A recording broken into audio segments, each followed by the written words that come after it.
हे वसुली सरकार आहे। अमित शहाना मला सांगायचे की तुमच्या पुत्रप्रेमामुळे भारत अंतिम सामना हरलेला है। इस सरकार को कोई अधिकार नहीं है सत्ता चलने का। निवडणुका जसजशा जवळ येतात तसतसे शिवसेनेमध्ये केंद्र सरकार बदलण्याच्या जिद्दीने येणारे मावळे आणि साहजिकच आहे त्याच्याबरोबर ताई सुद्धा यांची संख्या वाढते आहे। या सर्वांचं मी शिवसेनेमध्ये मागाशी स्वागत केलेलंच आहे। विशेष म्हणजे ही जी सगळी टीम आलेली आहे ती पनवेलमधली आहे आणि संजोग वागेरे यांचा मतदारसंघ जो मावळ आहे त्या मावळ मतदारसंघातले लीनाताई दरड, प्रशांत अनबुडे आणि मधु पाटील यासह आणखी काही लोक आले। त्या सर्वांचं मी परत एकदा स्वागत करतोय आणि यांचा प्रवेश होत असताना काही गोष्टी मला आवर्जून सांगायच्या आहेत। कारण निवडणुका म्हटल्यानंतर निवडणुकीच्या तोंडावरती जाहीरनामे जाहीर केले जातात। अनेक अशक्यप्राय वाटणाऱ्या गोष्टी आम्ही करू म्हणून सांगितल्या जातात। त्या सांगत असताना मूळचे जे प्रश्न आहेत ते सोडवणं दूर राहतं आणि भलत्याच काहीतरी गोष्टींना एक समोर करून जनतेची दिशाभूल केली जाते। आज ही सर्व मंडळी शिवसेनेत आल्यानंतर त्यांच्या ज्या काही व्यथा आहेत त्या केवळ त्यांच्या एकट्याच्या व्यथा नाहीत, तर लीनाताई लढतायत, कॉलनी फोरम आहे आणि शिवसेना पण आहे। तिथले जे काही प्रश्न आहेत या प्रश्नाबद्दल अनेकदा आंदोलनं झालेली आहेत, आज देखील आंदोलन सुरू आहे। आणि तो महत्त्वाचा प्रश्न म्हणजे तिथला मालमत्ता कर। हा मालमत्ता कर भरू नये असं कोणाचं म्हणणं नाही आहे, पण डबल मालमत्ता कर लावला जातोय। सिडकोकडनं कर वसुली केली जाते। महापालिकेच्या कक्षा रुंदावल्यानंतर मला जे कळलं ते फारच धक्कादायक आहे की महापालिकेकडून तशा कोणत्याही सेवा न देता कर आकारला जातो। म्हणजे ही दुहेरी कर आकारणी जी तिथे चाललेली आहे ही जुलूमशाही आहे आणि त्याच्या विरुद्ध जवळपास 2,80,000 जनतेने गेले कित्येक महिने त्याचा निषेध करत आम्ही डबल कर भरणार नाही असं कोणाचंच म्हणणं नाही, पण डबल कर आम्हाला आमच्याकडनं वसूल केला जातोय।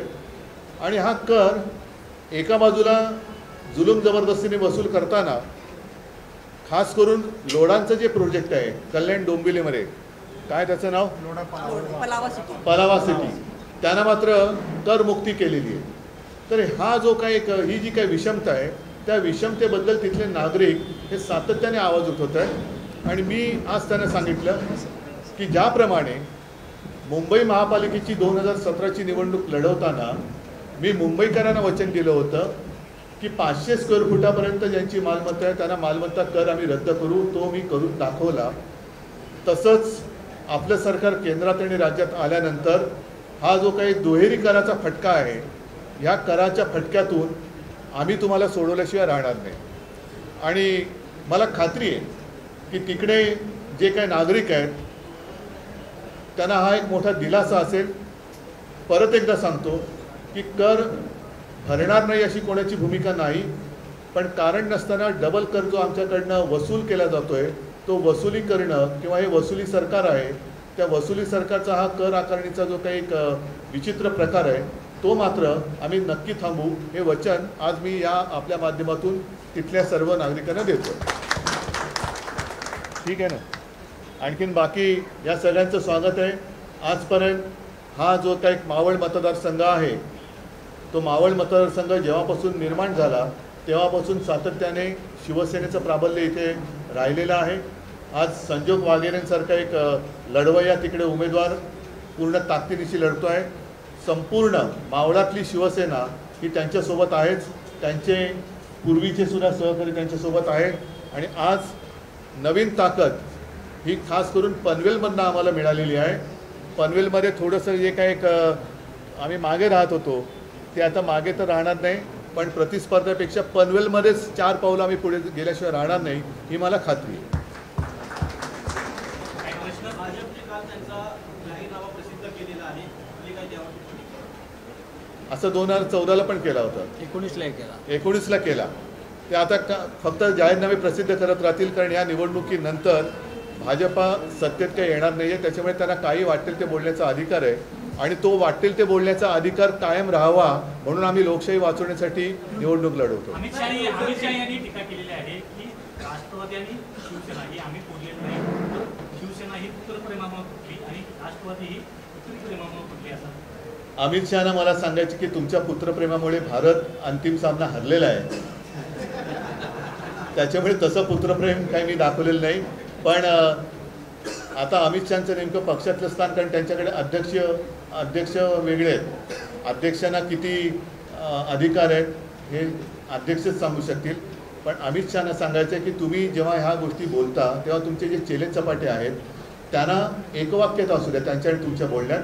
कारण काही दिवसांपूर्वी देवेंद्र फडणवीस बोलले होते की मी पुन्हा येऊन बोललो होतो, ते 2 पक्ष फोडून पुन्हा आलो. त्याच्यामुळे तुमची लाज तुमचे चेले चपाटे काढतायत आणि तुमच्या पुत्रप्रेमामुळे भारत अंतिम सामना जो हरला त्याच्याबद्दल आपण बोलला तर अधिक बरं होईल. महाराष्ट्र में गंभीर होता जा रहा है, वाई कैटेगरी होने के बावजूद सलमान खान के घर पर गोलियां चलाई गई, उस पर आपका क्या कहना है? आपके सवाल में उसका उत्तर है. और जिस तरीके से खुलेआम ये गुंडागर्दी शुरू है, इस सरकार को कोई अधिकार नहीं है सत्ता चलाने का.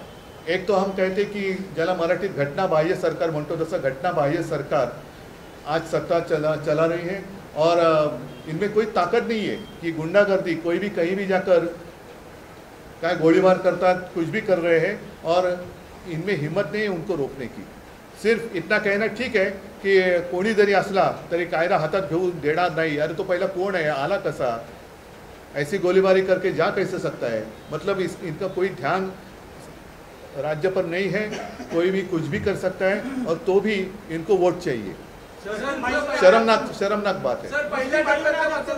शनिवारी यापूर्वी अद्यापही महाविकास आघाडीची संयुक्त सभा अशी झाली नाही. नेमकी या सभा कधी होणार आहे? मागच्या पत्रकार परिषदेत आपण सांगितलं लवकरच आम्ही कळवू, मात्र अजून तरी काही नाही. आता काय झालेलं आहे, अजून काही ठिकाणी उमेदवार काँग्रेसकडनं जाहीर व्हायचे बाकी आहेत, ते 1-2 दिवसात होतील. त्याच्यानंतर जसं तुम्ही एक एकत्रित सभेचा मुद्दा काढला त्याचप्रमाणे आम्ही राज्यासाठी काही वेगळ्या विषयांसाठी वचननामा द्यायचा का, कोणते मुद्दे घ्यायचे याच्यावरती सुद्धा विचार करतो आहोत आणि येत्या 2-3 दिवसामध्ये यातल्या बऱ्याचशा गोष्टी स्पष्ट होतील. 21 निवृत्त न्यायाधीशांनी सरन्यायाधीशांना पत्र लिहिलं आहे. राजकीय हितसंबंध आणि वैयक्तिक फायद्यांसाठी न्यायालयीन प्रक्रियेवर दबाव टाकला जातो असं राजकारणासाठी वापर होतोय. त्याने अधिक स्पष्ट ते केलं तर जास्त चांगलं होईल. सर, मुस्लिम भाइयों ने आज आपसे मुलाकात की है, उन्होंने कहा वो समर्थन देने के लिए तैयार है. क्या आपने उनसे आज की बैठक के दौरान अपील की थी? जो मैं अपील खुलेआम मीटिंग में करता हूँ वही अपील मैंने उनको की और मैंने तो कई बार कहा है कि हमारा हिंदुत्व और बीजेपी के हिंदुत्व में फ़र्क है और वो फ़र्क क्या है वो उनको मैंने समझा दिया. जो खुलेआम मीटिंग में कहता हूँ तो उनको हमारी जो नीति है हिंदुत्व है उनको मंजूर है. हम देशद्रोहियों के खिलाफ है.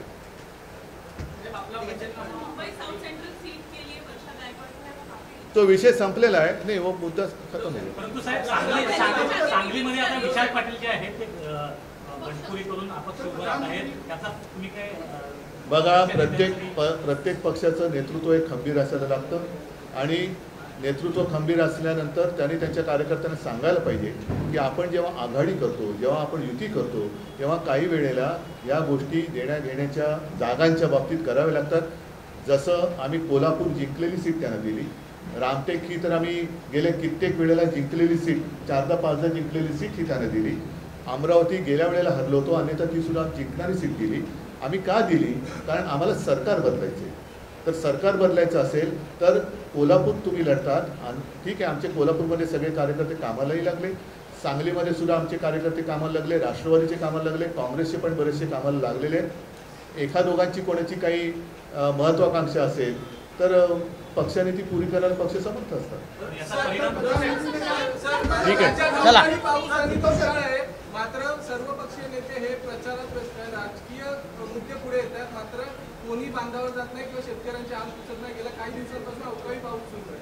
हो, तिथले अवकाळी पावसामध्ये तिथले आमचे जे स्थानिक लोक आहेत ते तर नेहमी जातातच.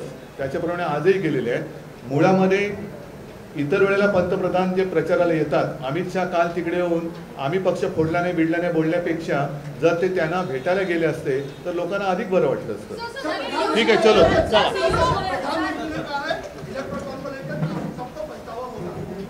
बिल्कुल सबको पछतावा होगा, क्योंकि इनकी भ्रष्टाचार की नीति है वो हमें समझ में आई नहीं थी, अब समझ में आ गई, तो आज ही पछतावा हुआ है कि इनके साथ हम कैसे रहे इतने साल.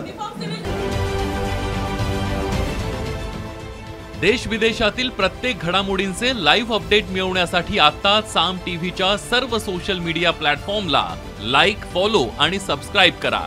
तसंच सर्व नोटिफिकेशनसाठी बेल आयकॉन प्रेस करायला विसरू नका.